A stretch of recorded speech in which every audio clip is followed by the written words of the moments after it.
Madan Lal ji.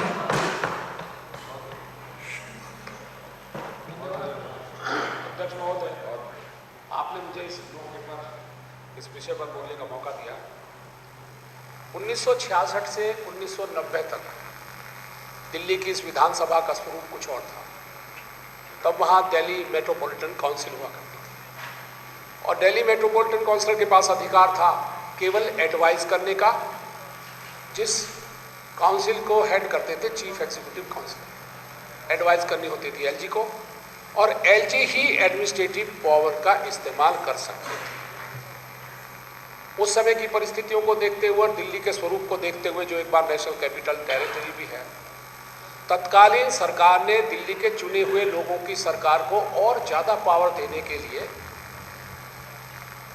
Assembly का गठन करने की सोची और 1991 में कॉन्स्टिट्यूशन में अमेंडमेंट करते हुए दिल्ली लेजिस्लेटिव असेंबली का सिस्टम तैयार किया, जिसके 70 विधायक होने थे, जो आज भी पावर थी कि वो एड और एडवाइस नहीं करेंगे बल्कि पूरी ताकत रखेंगे सरकार को चलाने की। And LG will be bound to go through the aid and advice of the government as is said by Saurabh Bhardwaj.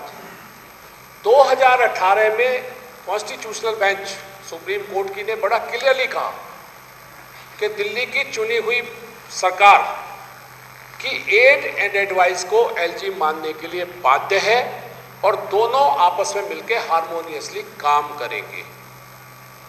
इसके बाद लगातार ये सरकार जो केंद्र में बैठी है, वो दिल्ली की सरकार को किसी न किसी बहाने तंग करती आई है, जो सिलसिला इन्होंने 2015 में शुरू किया।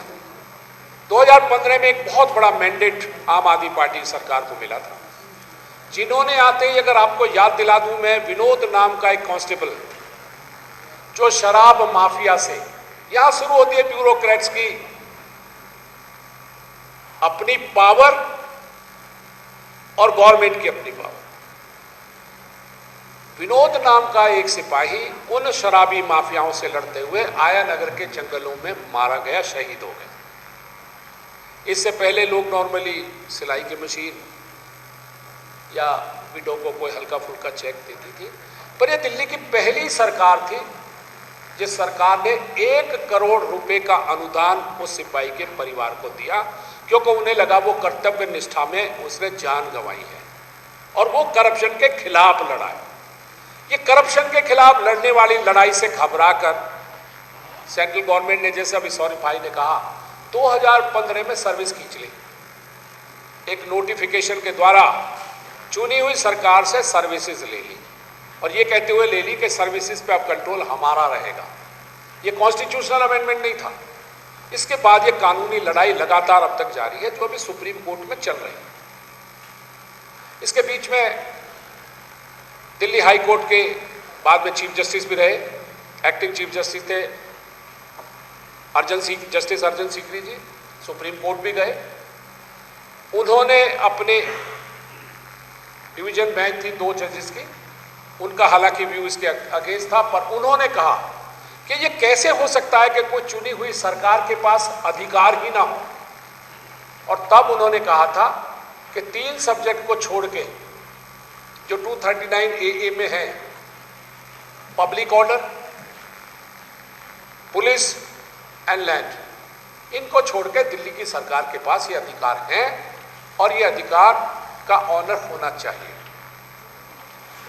अध्यक्ष महोदय, 2018 के बाद 2019 के वर्डिक्ट ने एक तरफ से एक नया सिलसिला, एक नई लड़ाई शुरू कर दी, जिसके रहते हुए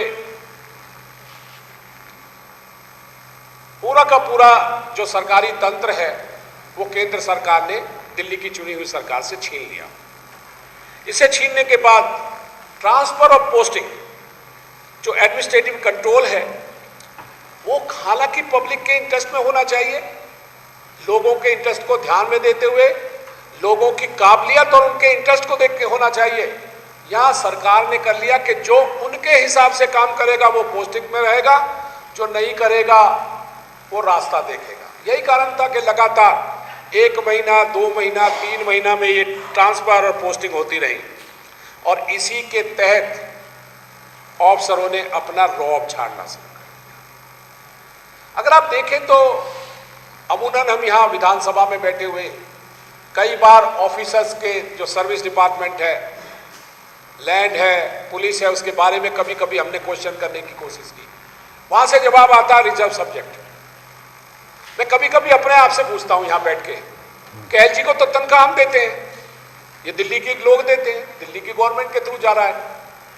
2.25 लाख रुपए से ज्यादा तनख्वाह है और कई लाख रुपए पक्ष के रूप में, अगर देखें तो शायद हो सकता है करोड़ों रुपए का खर्चा हो। जितने ये गवर्नमेंट ऑफिसर्स हैं, चाहे वो सर्विसेज डिपार्टमेंट के हों, चाहे वो किसी डिपार्टमेंट के हों, दिल्ली सरकार पैसे देती, पुलिस को छोड़ दो। पर ये डिपार्टमेंट जो बार बार दिल्ली सरकार के मातहत काम करते हुए भी, सर हम एडमिनिस्ट्रेटिव कंट्रोल की बात ही नहीं कर रहे, ये मामला तो सुप्रीम कोर्ट में पेंडिंग है। कौन करेगा वो नोटिफिकेशन जायज है नहीं जायज है, वो सुप्रीम कोर्ट डिसाइड कर लेगा। हम तो केवल ये कह रहे हैं कि जो आप कर रहे हैं, क्या आप उसके बारे में बताना पसंद नहीं करते? अगर लोग जानना चाहते हैं तो क्या आप नहीं बताएंगे? और लोग कौन है? चुनी हुई सरकार के चुने हुए नुमाइंदे। हम लोग कानून के मुताबिक वो जो 239AA है, जो कॉन्स्टिट्यूशन में अमेंडमेंट है, उसके द्वारा चुने हुए लोग हैं। आप केवल एक नोटिफिकेशन का बहाना लगा के एलजी साहब की छत्र छाया में हर सवाल का जवाब देने से बचते हैं, क्योंकि आपको पता है कि अगर जवाब दिया तो जवाब में नुक्ताचीनी की गुंजाइश रहेगी, आपसे पूछताछ करेंगे। यही कारण है कि विधानसभा की, अब आप विधानसभा देखें, विधानसभा की जितनी कमेटी हैं, विधानसभा की कमिटीज को सेम पावर्स और प्रिविलेजेस हैं जो हिंदुस्तान की पार्लियामेंट को है, चाहे वो राज्यसभा हो चाहे वो लोकसभा हो। उनकी कमेटियों को जो पावर है वही पावर दिल्ली विधानसभा की सारी कमेटियां एंजॉय करते हैं, सेम पावर्स एंड प्रिविलेज। तब ऐसा क्या है कि अलग सरकार के लोग, हमारे यहां से तनख्वाह लेने वाले लोग वहां के कहते हैं कि रिजर्व सब्जेक्ट है, लिहाजा हम ना तो आएंगे ना आपको जवाब देंगे। और इसके उलट हो क्या रहा है? 2005 में राइट टू इंफॉर्मेशन एक्ट आया। राइट टू इंफॉर्मेशन एक्ट का जन्म हुआ कि सिस्टम में ट्रांसपेरेंसी हो, ऑफिसर्स में अकाउंटेबिलिटी हो, करप्शन पे चेक लगे और लोगों की जवाबदेही हो, अफसरों की जवाबदेही। कोई भी आदमी 10 रुपए की एक एप्लीकेशन लगाओ, सारी की सारी इंफॉर्मेशन उसे मिल जाएंगी।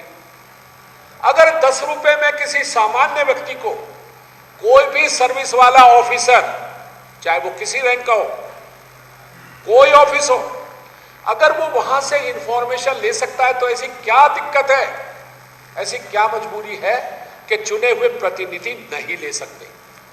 वो चाहे विधानसभा का माध्यम हो, चाहे वो विधानसभा की कमेटियों का माध्यम हो। इसका पीछे केवल एक कारण है कि ऐसे लोग जो करप्शन बढ़ा रहे हैं उसको एलजी साहब और सेंट्रल की गवर्नमेंट बढ़ावा देती है, उनको प्रोटेक्शन देती है, उनको अभय दान देती है और कहती है आपको कोई जवाब देने की जरूरत नहीं है, हम बैठे ना, तुम जो चाहे करो। ये उसी की वजह है कि बहुत सारे एरेंट ऑफिसर्स चुने हुए प्रतिनिधियों की चिंता नहीं करते। ऐसा नहीं है कि वो इंफॉर्मेशन नहीं आएगी, पर इंफॉर्मेशन तो आएगी, अकाउंटेबिलिटी तय नहीं होगी। क्योंकि अगर आपको ध्यान हो 2015 में जब पहली बार एक हेड कांस्टेबल को दिल्ली पुलिस के 50,000 लेते हुए घूस पकड़ा गया था, तो ये अरविंद केजरीवाल जी की दिल्ली सरकार थी जिन्होंने न उसे केवल गिरफ्तार कराया बल्कि हैबियस कॉर्पस दिल्ली पुलिस ने डाली हाईकोर्ट में, तो वहां भी करारा जवाब मिला। उसके बाद अंबानी के खिलाफ वो पहला मुकदमा दर्ज करने की किसी सरकार में अगर हिम्मत हुई तो वो केजरीवाल जी की सरकार थी। ये महोदय उसी के बाद था कि इन्होंने कहा where there is a police station. अब उन्होंने कहा कि दिल्ली की एनसीपी, एसीबी के एंटी करप्शन ब्रांच जो दिल्ली सरकार के अंडर काम करती थी करप्शन को रोकने की, उन्होंने कहा एफआईआर करने की ताकत इनको है और जहां एफआईआर हो सकती है वहां तो पुलिस स्टेशन है, और अगर पुलिस स्टेशन है तो सब्जेक्ट ही हमारा। इन्होंने वो छीन ली। छीनी केवल इसलिए कि जितने करप्ट ऑफिसर्स हैं, कहीं दिल्ली सरकार, ये अरविंद केजरीवाल जी की ईमानदार सरकार कहीं एक एक करके करप्ट अफसरों को जेल भेजना शुरू न कर दे तो आपने एसीपी को अपना पास ले लिया। ये सबके सामने है। लोग इसकी चर्चा करें सर, लोग इसकी चर्चा करते हैं। आज के दिन सबसे ज्यादा करप्ट ऑफिसर तो प्लम पोस्टिंग पाते हैं।